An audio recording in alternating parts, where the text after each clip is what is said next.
Would help if I put my glasses on. All right, now I'm back for more punishment with Sense and Sensibility. Managed to silence my rumbling stomach. So... Oh, trying to throw my drink everywhere.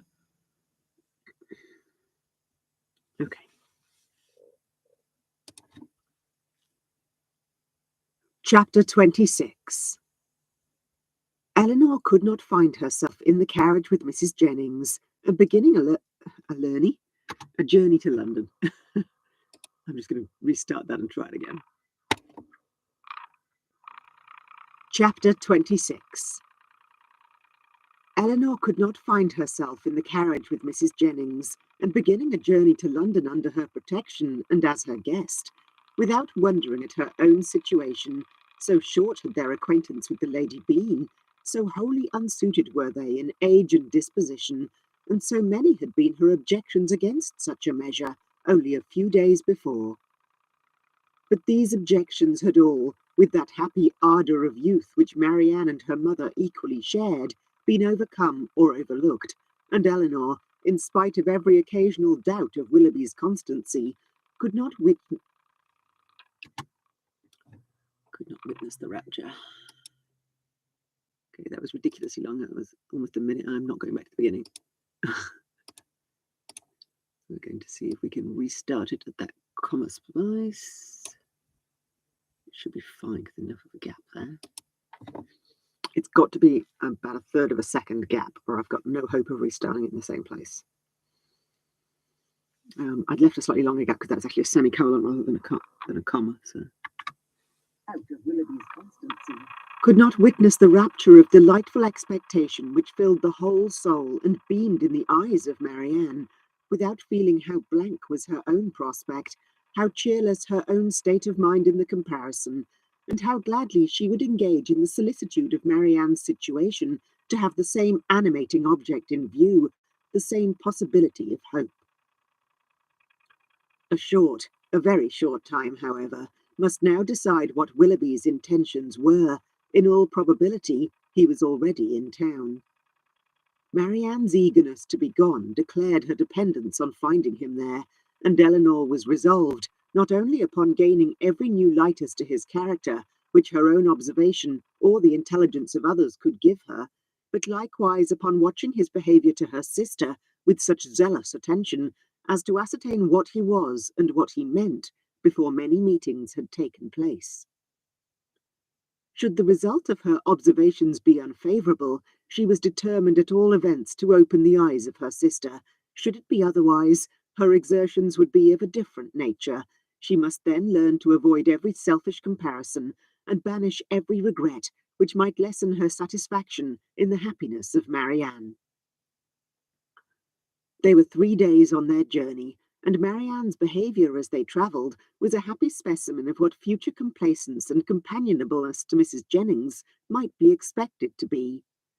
She sat in silence almost all the way, wrapped in her own meditations, and scarcely ever voluntarily speaking, except when any object of picturesque beauty within their view drew from her an exclamation of delight, exclusively addressed to her sister. To atone for this conduct, therefore, Eleanor took immediate possession of the post of civility which she had assigned herself, behaved with the greatest attention to Mrs. Jennings, talked with her, laughed with her, and listened to her whenever she could, and Mrs. Jennings on her side treated them both with all possible kindness, was solicitous on every occasion for their ease and enjoyment, and only disturbed that she could not make them choose their own dinners at the inn, nor extort a confession of their preferring salmon to cod, or boiled fowls to veal cutlets. They reached town by 3 o'clock the third day, glad to be released after such a journey from the confinement of a carriage, and ready to enjoy all the luxury of a good fire. The house was handsome and handsomely fitted up, and the young ladies were immediately put in possession of a very comfortable apartment. It had formerly been Charlotte's, and over the mantelpiece still hung a landscape in coloured silks of her performance, in proof of her having spent 7 years at a great school in town to some effect. As dinner was not to be ready in less than 2 hours from their arrival, Eleanor determined to employ the interval in writing to her mother, and sat down for that purpose. In a few moments, Marianne did the same,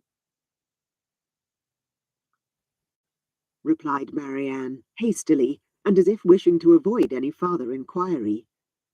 Eleanor said no more. It immediately struck her that she must then be writing to Willoughby, and the conclusion which has instantly followed was that, however mysteriously they might wish to conduct the affair, they must be engaged. This conviction, though not entirely satisfactory, gave her pleasure, and she continued her letter with greater alacrity. Excuse me, gurgly throat, caused a hiccup.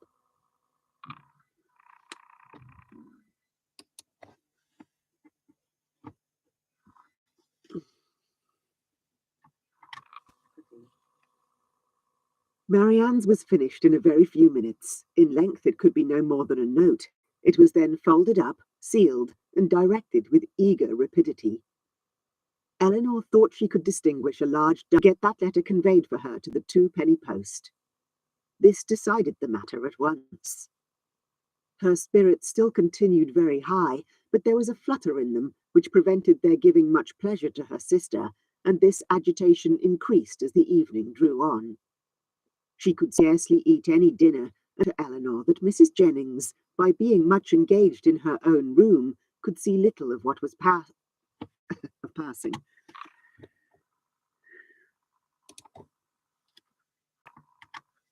Every carriage. It was a great satisfaction to Eleanor that Mrs. Jennings, by being much engaged in her own room, could see little of what was passing. The tea things were brought in, and already had Marianne been disappointed more than once by a rap at a neighbouring door, when a loud one was suddenly heard, which could not be mistaken for one at any other house.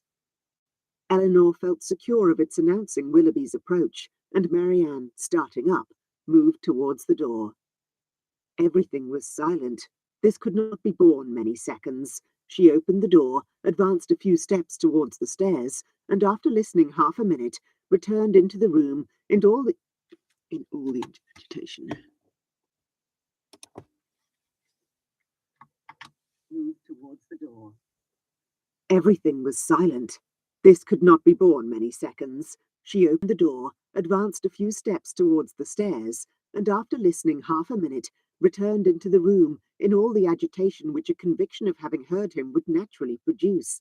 In the ecstasy of her feelings at that instant, she could not help exclaiming, and seemed almost ready to throw herself into his arms, when Colonel Brandon appeared. It was too great a shock to be borne with calmness, and she immediately left the room. Eleanor was disappointed too, but at the same time her regard for Colonel Brandon ensured his welcome with her, and she felt particularly hurt that a man so partial to her sister should perceive that she experienced nothing but grief and disappointment in seeing him.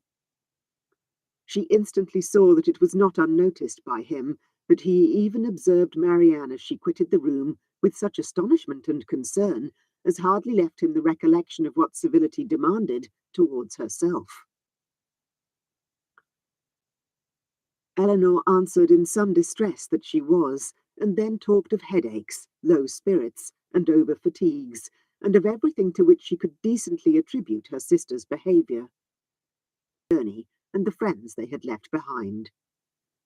In this calm kind of way, with very little interest on either side, they continued to talk, both of them out of spirits, and the thoughts of both engaged elsewhere.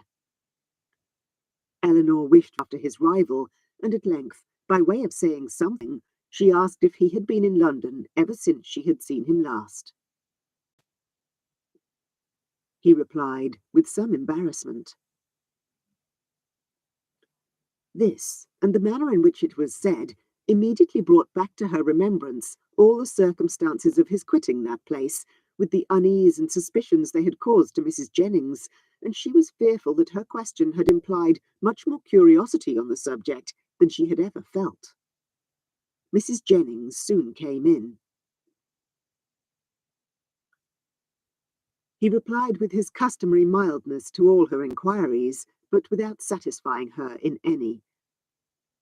I thought that was a comma, breathed in the wrong spot.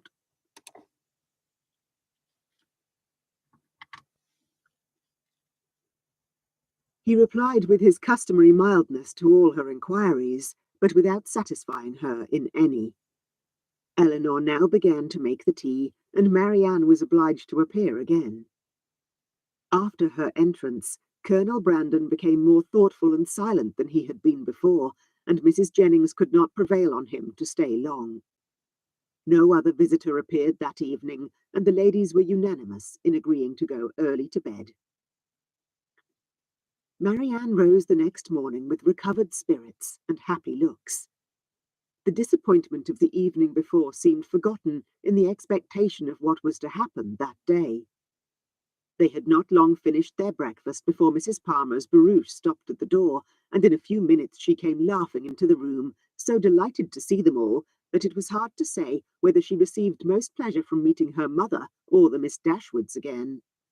So surprised at their coming to town, though it was what she had rather expected all along, so angry at their accepting her mother's invitation after having declined her own, though at the same time she would never have forgiven them if they had not come. After an hour or two spent in what her mother called comfortable chat, or in other words, in every variety of inquiry concerning all their acquaintance on Mrs. Jennings's side, and in laughter without cause on Mrs. Palmer's, it was proposed by the latter that they should all accompany her to some shops where she had business that morning, to which Mrs. Jennings and Eleanor readily consented, as having likewise some purchases to make themselves, and Marianne, though declining it at first, was induced to go likewise. Wherever they went, she was evidently always on the watch. In Bond Street especially, where much of their business lay, her eyes were in constant inquiry, and in whatever shop the party were engaged, her mind was equally abstracted from everything actually before them, from all that interested and occupied the others. Restless and dissatisfied everywhere, her sister could never obtain her opinion of any article of purchase, however it might equally concern them both. She received no pleasure from anything, was only impatient to be at home again, and could with difficulty govern her vexation at the tediousness of Mrs. Palmer, whose eye was caught by everything pretty, expensive, or new, who was wild to buy all, could determine on none, and dawdled away her time in rapture and indecision.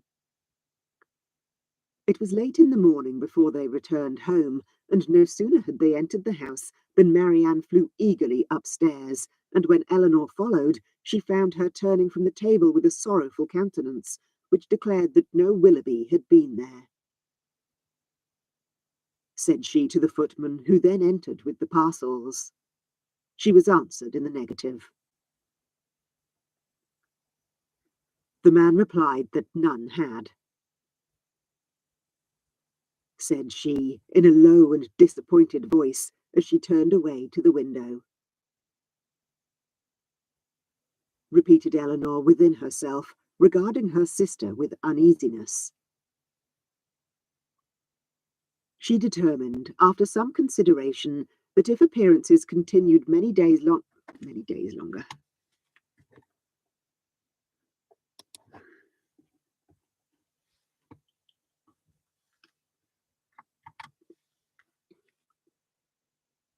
She determined, after some consideration, that if appearances continued many days longer as unpleasant as they now were, she would represent in the strongest manner to her mother the necessity of some serious inquiry into the affair.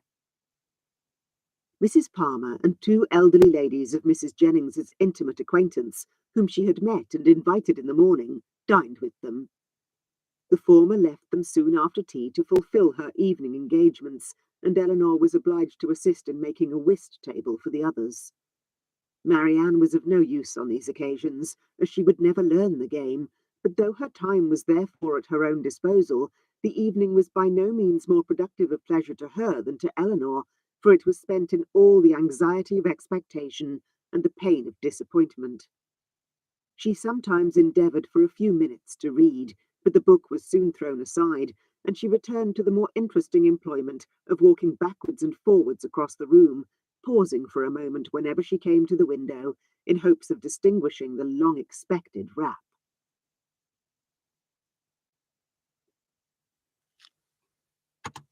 Whew, okay. Another long one, 12 minutes 40. What number is that? That's 26.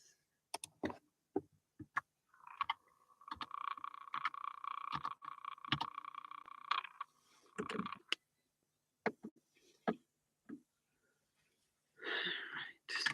exit.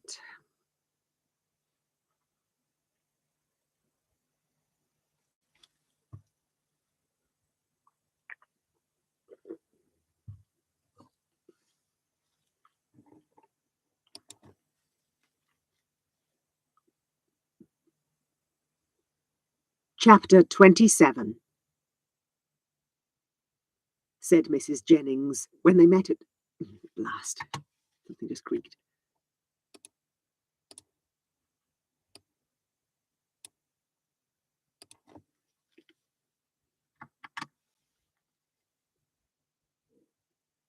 Said Mrs. Jennings when they met at breakfast the following morning.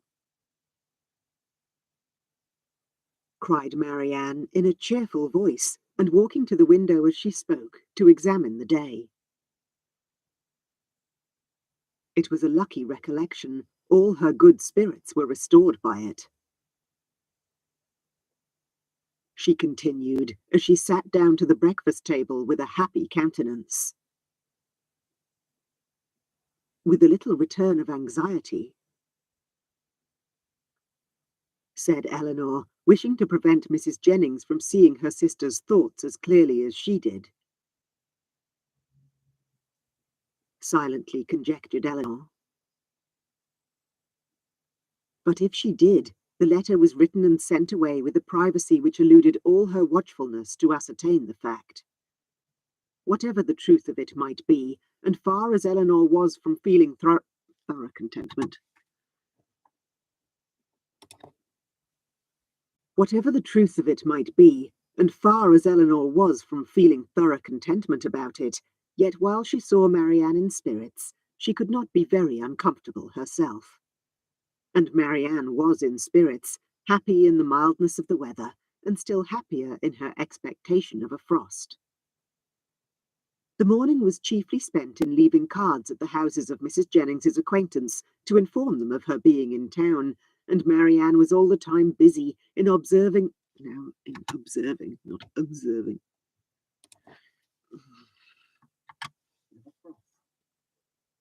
The morning was chiefly spent in leaving cards at the houses of Mrs. Jennings's.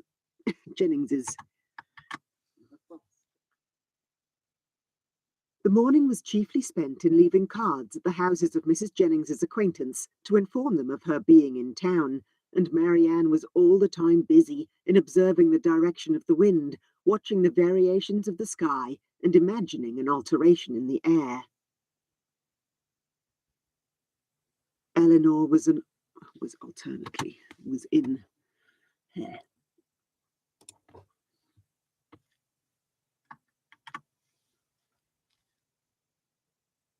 Eleanor was alternately diverted.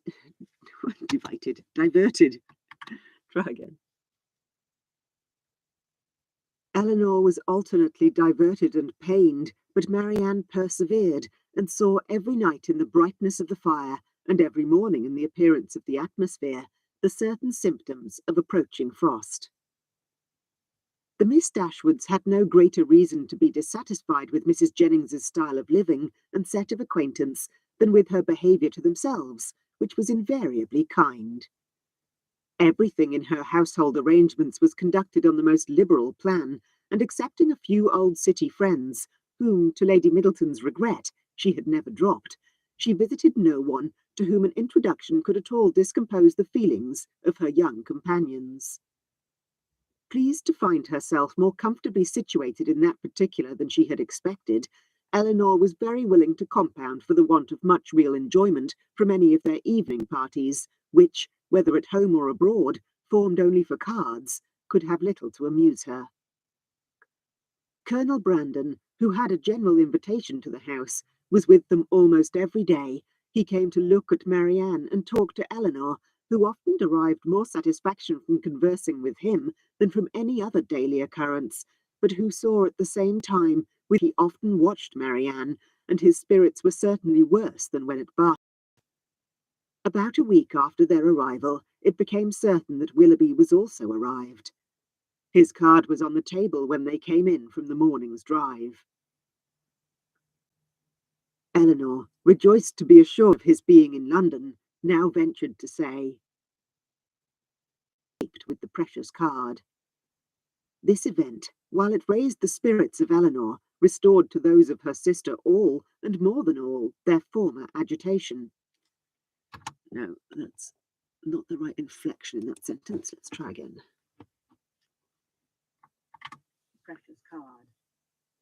This event, while it raised the spirits of Eleanor, restored to those of her sister all, and more than all, their former agitation.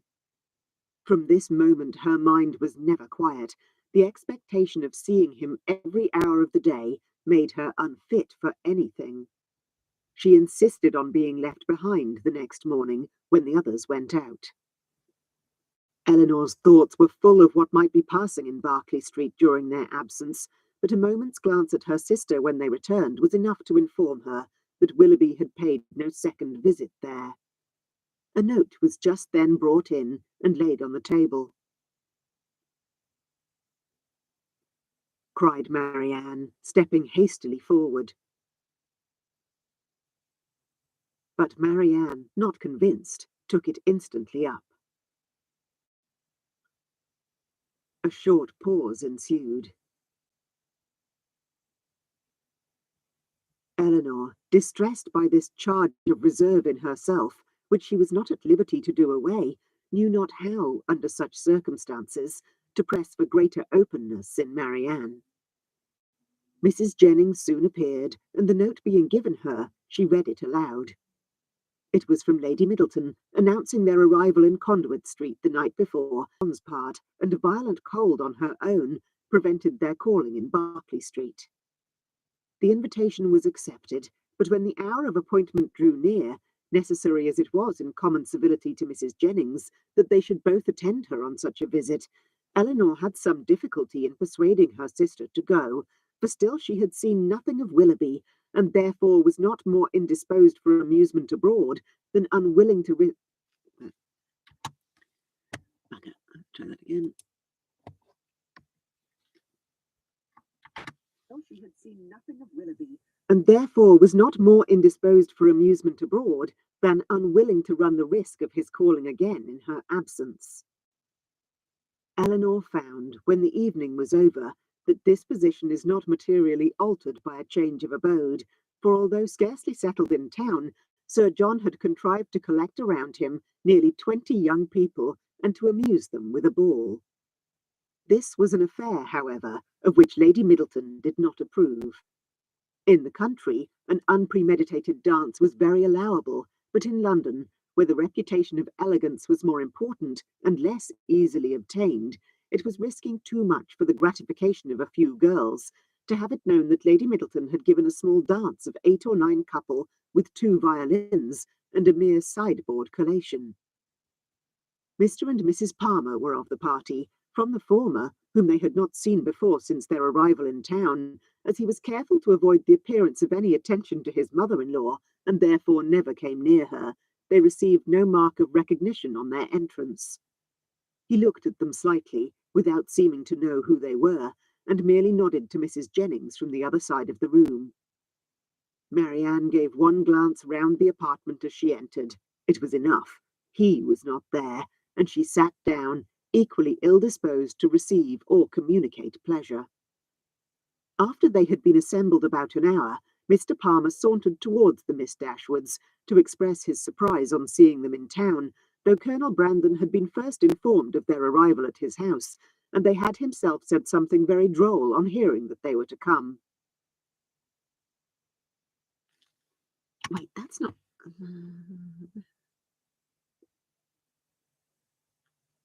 That's not Colonel Brandon line, that's a Mr. Palmer line. Hang on. I just need to go in and correct that. What chapter is it? 27.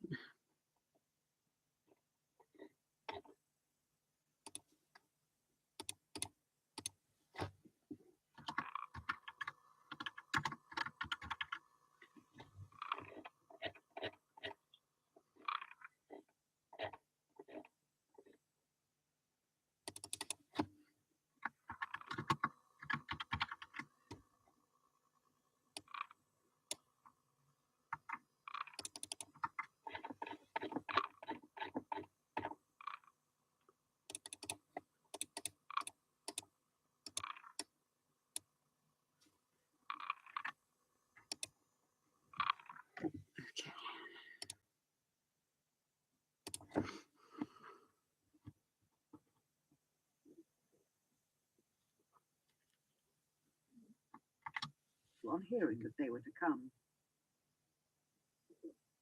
And thus ended their discourse. Never had Marianne been so unwilling to dance in her life as she was that evening, and never so much fatigued by the exercise. She complained of it as they returned to Berkeley Street. Marianne said no more, but looked exceedingly hurt. Impatient in this situation to be doing something that might lead to her sister's relief, Eleanor resolved to write the next morning to her mother, and hoped by awakening her fears for the health of Marianne to procure those inquiries which had been so long delayed, and she was still more eagerly bent on this measure by perceiving after breakfast on the morrow that Marianne was again writing to Willoughby, for she could not suppose it to be to any other person. About the middle of the day, Mrs. Jennings went out by herself on business, and Eleanor began her letter directly, while Marianne, too restless for employment, too anxious for conversation, walked from one window to the other, or sat down by the fire in melancholy meditation. Eleanor was very earnest in her application to her mother, relating all that had passed, her suspicions of Willoughby's inconstancy, urging her by every plea of duty and affection to demand from Marianne an account of her real situation with respect to him. Her letter was scarcely finished when a rap foretold a visitor, and Colonel Brandon was announced. Marianne, who had seen him from the window, and who hated company of any kind, left the room before he entered it. He looked more than usually grave, and though expressing satisfaction at finding Miss Dashwood alone, as if he had somewhat in particular to tell her, sat for some time without saying a word. Eleanor, persuaded that he had some communication to make in which her sister was concerned, impatiently expected its opening. It was not the first time of her feeling the same kind of conviction, for, more than once before, beginning with the observation of, or, he had appeared on the point either of disclosing or of inquiring something particular about her. After a pause of several minutes, their silence was broken by his asking her in a voice of some agitation when he was to congratulate her on the acquisition of a brother. Eleanor was not prepared for such a question, and having no answer ready, was a... Oh, sorry. This loud motorbike just revved outside. Try that again. Acquisition of a brother. Eleanor was not prepared for such a question, and having no answer ready, was obliged to adopt the simple and common expedient of asking what he meant. He tried to smile as he replied. The colonel looked surprised. These words, which conveyed to Eleanor a direct avowal of his love for her sister, affected her very much. She was not immediately able to say anything, and even when her spirits were recovered, she debated for a short time on the answer it would be most proper to give. The real state of things between Willoughby and her sister was so little known to herself that in endeavouring to explain it, she might be as liable to say too much as too little. Yet, as she was convinced that Marianne's affection for Willoughby could leave no hope of Colonel Brandon's success, whatever the event of that affection might be, and at the same time wished to shield her conduct from censure, she thought it most prudent and kind, after some consideration, to say more than she really knew or believed. She acknowledged, therefore, that though she had never been informed by themselves of the terms on which they stood with each other, of their mutual affection she had no doubt, and of their correspondence she was not astonished to hear. He listened to her with silent attention, and on her ceasing to speak, rose directly from his seat, and after saying in a voice of emotion, took leave and went away.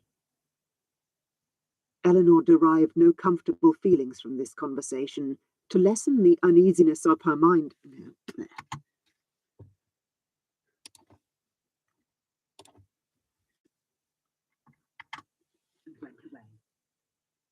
Eleanor derived no comfortable feelings from this conversation. To lessen the uneasiness of her mind on other points, she was left, on the contrary, with a melancholy impression of Colonel Brandon's unhappiness, and was prevented even from wishing it removed by her anxiety for the very event that must confirm it. Okay. Oh, some of these are quite long. Nearly 12 minutes. All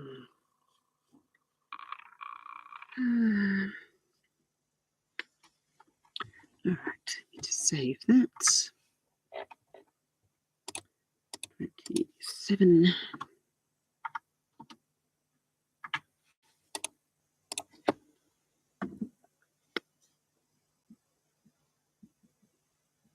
Right.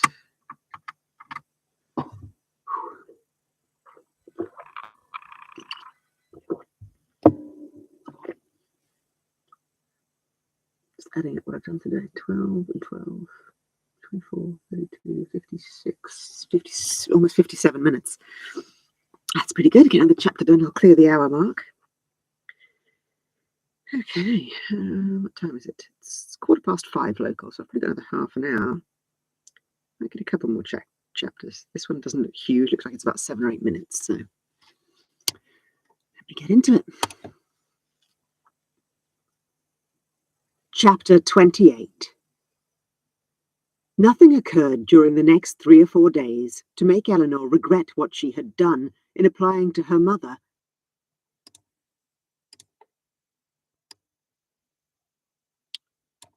Where should we try it? Try it from there. Wholly dispirited, lost in her own thoughts, and insensible of her sister's presence. And when at last they were told that Lady Middleton waited for them at the door, she started as if she had forgotten that anyone was expected. They arrived in due time at the place of destination, and lit up, quite full of company, and insufferably hot. When they had paid their tribute of politeness by curtsying to the lady of the house, they were permitted to mingle in the crowd and take their share of the heat and inconvenience, to which their arrival must necessarily add.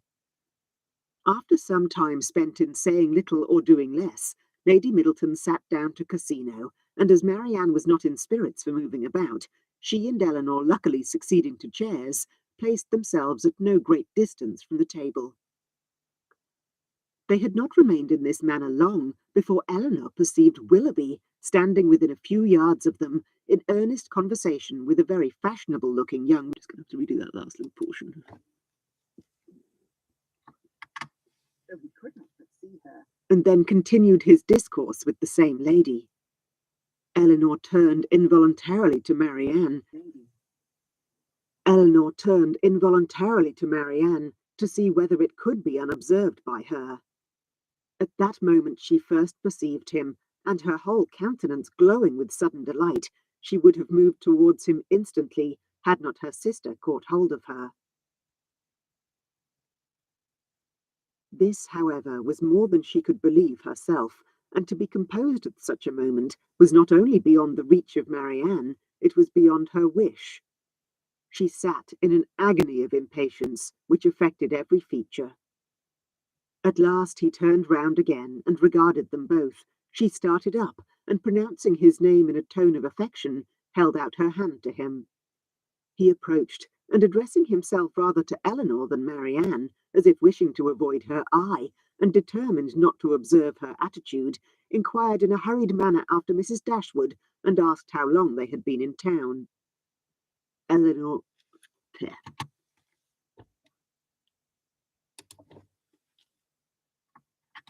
been in town. Eleanor was robbed of all presence of mind by such an address, and was unable to say a word. But the feelings of her sister were instantly expressed. Her face was crimsoned over, and she exclaimed, in a voice of the greatest emotion. He could not then avoid it, but her touch seemed painful to him, and he held her hand only for a moment. During all this time, he was evidently struggling for composure. Eleanor watched his countenance, and saw its expression becoming more tranquil. After a moment's pause, he spoke with calmness. He made no reply, his complexion changed, and all his embarrassment returned, but as if, on catching the eye of the young lady with whom he had been previously talking, he felt the necessity of instant exertion, he recovered himself again, and after saying, turned hastily away with a slight bow and joined his friend. Marianne, now looking dreadfully white and unable to stand, sunk into her chair, and Eleanor, expecting every moment to see her faint, tried to screen her from the observation of others while reviving her with lavender water. She cried as soon as she could speak. With difficulty, however, could she prevent her from following him herself, and to persuade her to check her agitation, to wait, at least, with the appearance of composure, till she might speak to him with more privacy and more effect, was impossible, for Marianne continued incessantly to give way, in a low voice, to the misery of her feelings, by exclamations of wretchedness. In a short time, Eleanor saw Willoughby quit the room by the door towards the staircase, and telling Marianne that he was gone, urged the impossibility of speaking to him again that evening as a fresh argument for her to be calm. She instantly begged her sister would entreat Lady Middleton to take them home, as she was too miserable to stay a minute longer. Lady Middleton, though in the middle of a rubber, on being informed that Marianne was unwell, was too polite to object for a moment to her wish of going away, and making over her cards to a friend, they departed as soon as the carriage could be found. Scarcely a word was spoken during their return to Berkeley Street. Marianne was in a silent agony, too much oppressed even for tears, but as Mrs. Jennings was luckily not come home, they could go directly to their own room, where hartshorn restored her a little to herself. She was soon undressed and in bed, and as she seemed desirous of being alone, her sister then left her, and while she waited the return of Mrs. Jennings, had leisure enough for thinking over the past. That some kind of engagement had subsisted between Willoughby and Marianne she could not doubt, and that Willoughby was weary of it seemed equally clear, for however Marianne might still feed her own wishes, she could not attribute such behaviour to mistake or misapprehension of any kind. Nothing but a thorough change of sentiment could account for it.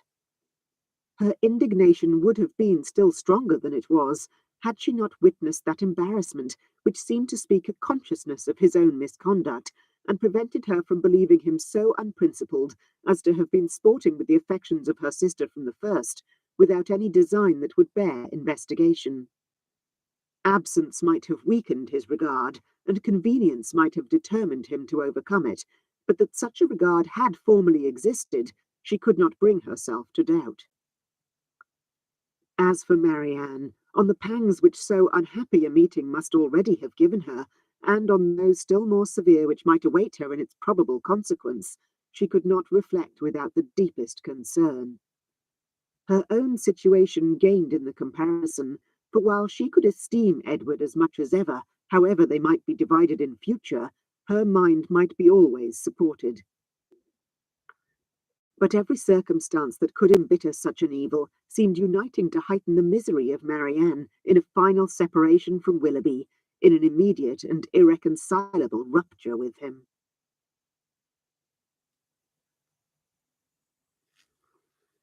Okay, and then that's number 28. I was right, 7 minutes 47. That's about what I thought, 7 or 8 minutes. Pretty good at assessing how long these chapters are at a glance. Oh, not chapter 2, you idiot. 28. I better not take the 8.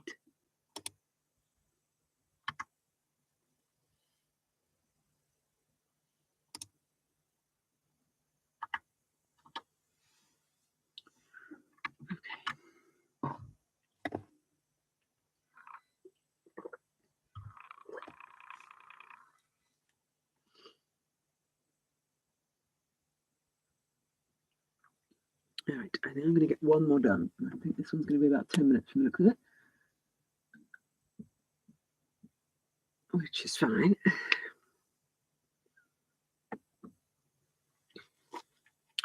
Doing very nicely. I'm more than halfway through this book. There are 50 chapters, and this is chapter 29, so solidly more than halfway through, and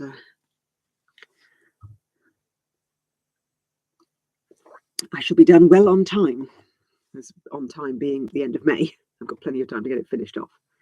I want to try and storm through and clear off at least the first half this week. So I've got several big books upcoming, which I won't be able to take breaks from easily once I'm in the middle of them.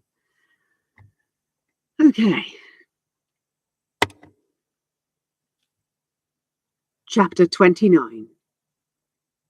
Before the housemaid had lit their fire the next day, or the sun gained any power over a cold, gloomy morning in January, Marianne, as a continual flow of tears would permit her. In this situation, Eleanor, roused from sleep by her agitation and sobs, first perceived her, and after observing her for a few minutes with silent anxiety, said, in a tone of the most considerate gentleness, the sort of desperate calmness with which this was said lasted no longer than while she spoke, and was immediately followed by a return of the same excessive affliction. It was some minutes before she could go on with her letter, and the frequent bursts of grief which still obliged her, at intervals, to withhold her pen, were proofs enough of her feeling more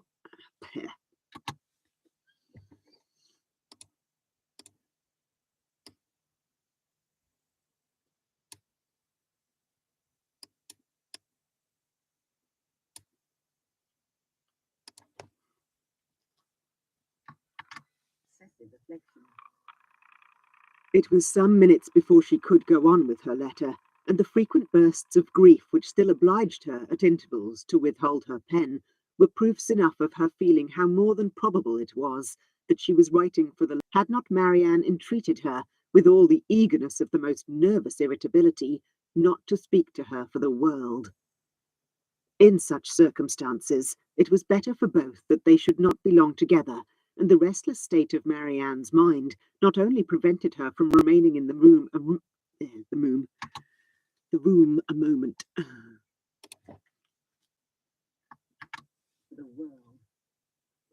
In such circumstances, it was better for both that they should not be long together, and the restless state of Marianne's mind not only prevented her from remaining in the room a moment after she was dressed, but requiring at once solitude and continual change of place, made her wander about the house till breakfast time, avoiding the sight of everybody. At breakfast she neither ate nor attempted to eat anything, and Eleanor's attention was then all employed, not in urging her, not in pitying her, nor in appearing to regard her, but in endeavouring to engage Mrs. Jennings's notice entirely to herself.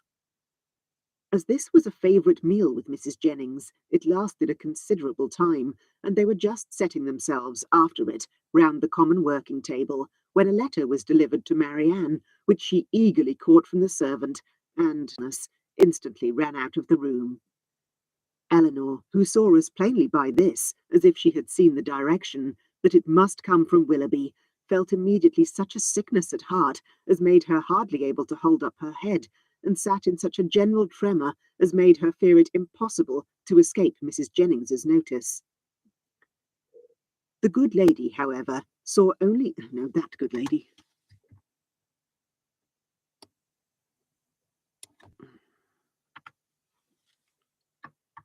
Mrs. Jennings's notice. That good lady, however, saw only that Marianne had received a letter from Willoughby, which appeared to her a very good joke, and which she treated accordingly, by hoping, with a laugh, that she would find it to her liking. Of Eleanor's distress, she was too busily employed in measuring lengths of worsted for her rug to see anything at all, and calmly continuing her talk as soon as Mary, to answer such an attack as this, and therefore, trying to smile, replied, Mrs. Jennings laughed again, but Eleanor had not spirits to say more, and eager at all events to know what Willoughby had written, hurried away to their room, where, on opening the door, drew near, but without saying a word, and seating herself on the bed, took her hand, kissed her affectionately several times, and then gave way to a burst of tears, which at first was scarcely less violent than Marianne's. The latter, though unable to speak, seemed to feel all the tenderness of this behaviour, and after some time thus spent in joint affliction, She put all the letters into Eleanor's hands, and then, covering her face with her handkerchief, almost screamed with agony. Eleanor, who knew that such grief, shocking as it was to witness it, must have its course, watched by her till this excess of suffering had somewhat spent itself, and then turning eagerly to Willoughby's letter, read as follows.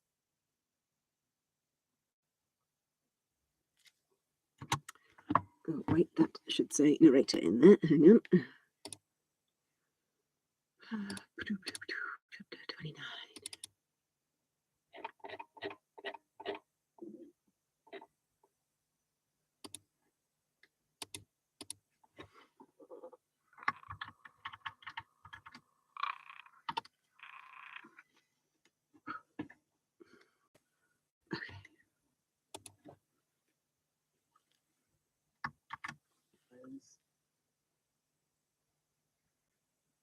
With what indignation such a letter as this must be read by Miss Dashwood may be imagined. Though aware, before she began it, delicate feeling, so far from the common decorum of a gentleman as to send a letter so impudently cruel, a letter which, instead of bringing with his desire of a release any professions of regret, acknowledged no breach of faith. Let's try there.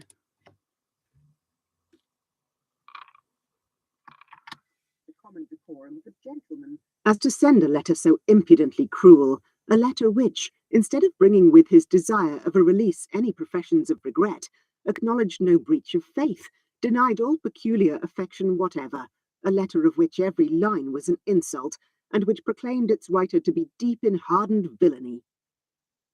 She paused over it for some time with indignant astonishment.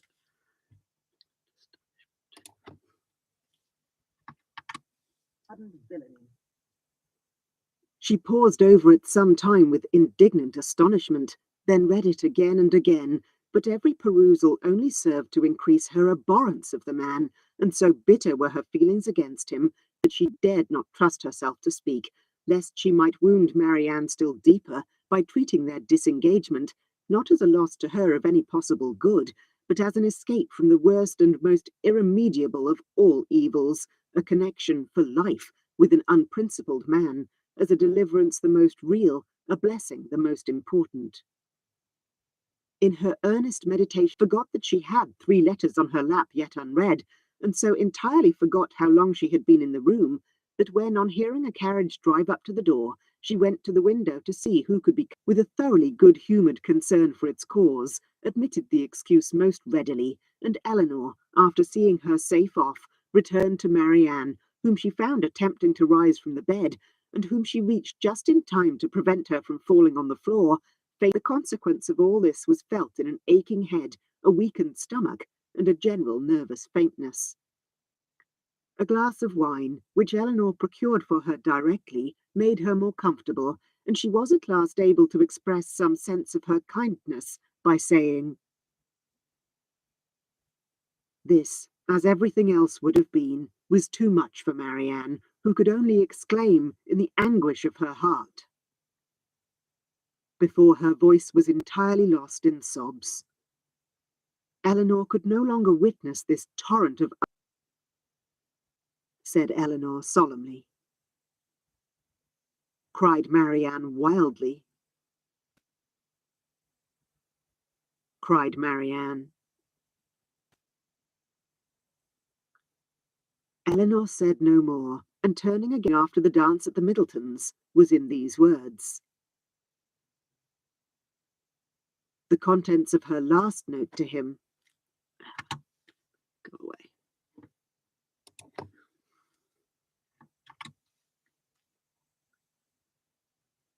The contents of her last note to him. Oh no, I just hiccuped. I was in the middle of a silly line like that. The contents of her last note to him were these. That such letters, so full of affection and confidence, could have been so answered, Eleanor, for Willoughby's sake, would have been unwilling to believe. But her condemnation of him did not blind her to the impropriety of their having been most severely condemned by the event, when Marianne, perceiving that she had finished the letters, observed to her that they contained nothing but what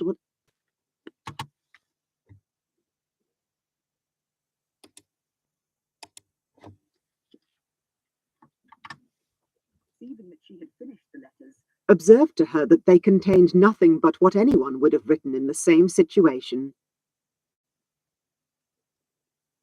For a moment or two she could say no more, but when this emotion had passed away, she added in a firmer tone,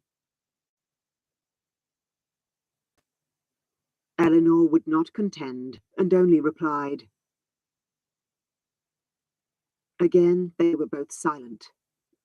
Eleanor was employed in walking thoughtfully from the fire to the window, from the window to the fire, without knowing that she received warmth from one, or discerning objects through the other, and Marianne, seated at the foot of the bed, with her head leaning against one of its posts, again took up Willoughby's letter, and, after shuddering over every sentence, exclaimed, repeating it, lie down again, and for a moment she did so, but no attitude could give her ease, and in restless pain of mind and body she moved from one part to another, till, growing more and more hysterical, her sister could with difficulty keep her on the bed at all, and for some time was fearful of being constrained to call for assistance.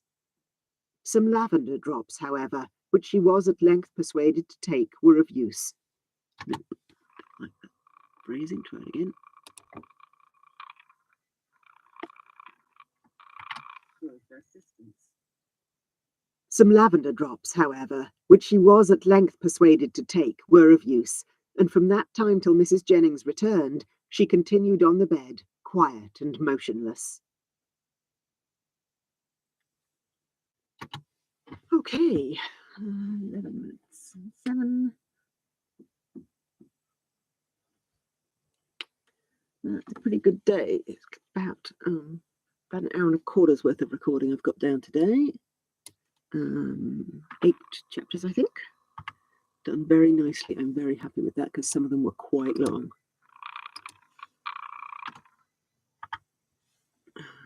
Save. All right, I will be off to go and cook my dinner, as that's the time that it is here. And I will be back on tomorrow for at least one more session, possibly 2. Let's see if I can get maybe through to chapter 40 and then only leave myself 10 chapters to do and putter through those at a later time. So see you next time.